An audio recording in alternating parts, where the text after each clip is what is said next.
Alright, what's up, guys? And I already know what you're thinking. You guys are probably mad that I didn't drop on Tuesday because you're such loyal fans for real. Well, the reason is that I was really sleepy that day, so I was sleeping and stuff. Anyways, today I will be ranking every Grand Fleet captain by strength, and I think their individual strengths are pretty significant since the Grand Fleet is for sure gonna go crazy in the final war of One Piece. It was low-key hard because I'm ranking all these dudes off of pretty much just Dressrosa, but luckily Dressrosa is like a whole series worth of length, so it should be fine. Alright, so let's hop into the ranking now. At the bottom, I got Orlumbus, and I know what you guys are thinking. Who? Like, well, he's that guy who leads the Yonta Maria fleet, and even if he's not all that himself, his troops are a really big part of the Grand Fleet itself. He also got some crazy feats because he managed to throw one whole Zoro one time. Yeah, he kind of sorry, but he's still an important member of the fleet because he's got a lot of influence, got a lot of members, so he brings a lot of clout to the fleet. Just by himself, he's too weak to be anywhere but the bottom though, so he's 7. Next, we got Leo at the second to bottom place, and he's that little Tontada guy that's one of their best warriors. Not gonna lie though, even if he's like super strong for his size, he's still like so small, and in terms of power, he's way below most of the other Grand Fleet captains. Some people might forget, but he does have a devil fruit though. He ate the Nui Nui no Mi, which gives him the ability to like stitch people together. Yeah, he can like trap people and mess them up by stitching them together or to the ground or to a wall, but let's be honest, in a world where people got god fruits, fruits that summon meteors, fruits that turn you into light itself and all that, like, Leo's fruit is low-key trash. His small size still allows for him to do some good work in combat since he got a small hitbox, but he's definitely still one of the weaker Grand Fleet captains. Next, we got Ideo. And Ideo is he's apparently a super well-ranked boxer in the verse, and I believe it because he's got some crazy attack power in his arms. Like, it's pretty impressive. We saw him launch Hadrudin, the giant's huge body, off of the Coliseum floor during the tournament part of Dressrosa, which is a solid feat.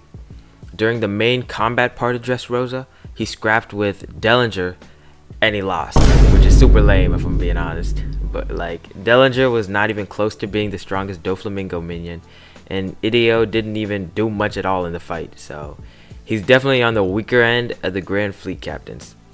On top of that, and I'll get to this later, but a different Grand Fleet captain pretty much one-shotted Dellinger later on, so yeah, losing to Dellinger for sure drops down Ideo a bunch.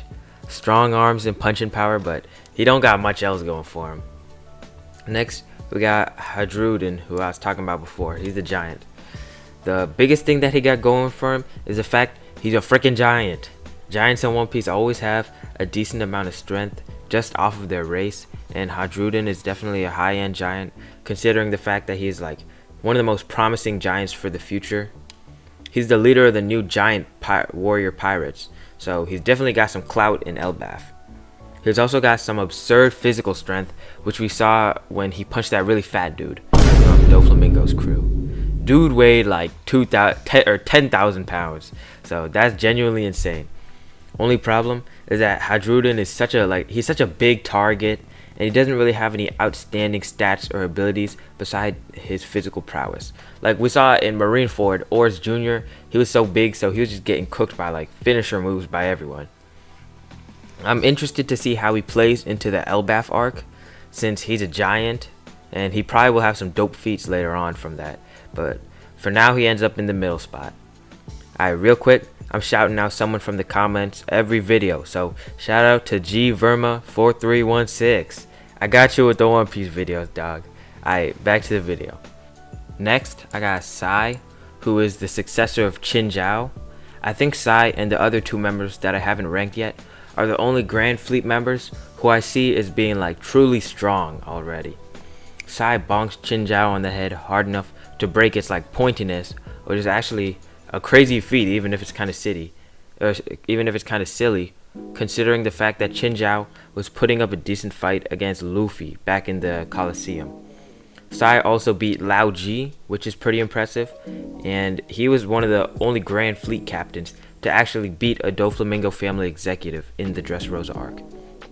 I remember Zoro noting how impressive Sai was in the Dressrosa arc, and with how Sai can like do well in both attack and defense, unlike most of the guys under him, he can for sure earn that number 3 spot. At the number 2 spot, I got Bartolomeo. He can do some decent stuff offensively with his fruit, but the main thing about him is that he has some of the best defense in the entire One Piece verse. Genuinely, I'm like still not even sure who can break his barrier, if anyone even could. It's also such a versatile ability, even ignoring like simple barriers, because we've seen like he makes like a barrier staircase, he does like barrier punch attack kind of things. He was a little handicapped in his fight against Gladius since he was helping Robin and others while fighting, and he still managed to beat Gladius, who was a high-ranking Doflamingo minion. He also completely blocked the King Punch with his barrier in the tournament arc, and the dude claimed that the King Punch could even beat a Yonko. That's some cap, bruh. There's no shot that the goofy King Punch is beating any Yonko, but still, it was pretty impressive that Bartolomeo blocked it. Finally, we got the top spot Grand Fleet captain, and that is Cavendish. Cavendish is a tough case actually, because he can't even control his absurd power. When he falls asleep and his alter ego takes over, he can't even really control what is happening. But we have seen like him try to fight for control a little bit, so if he learns to master this, then he'll be so absurdly powerful. Regardless, in his alter ego form, he is so fast and so strong, it's kind of insane. Like Dellinger, the guy who beat Ideo that I was talking about before, he got obliterated by Cavendish instantly.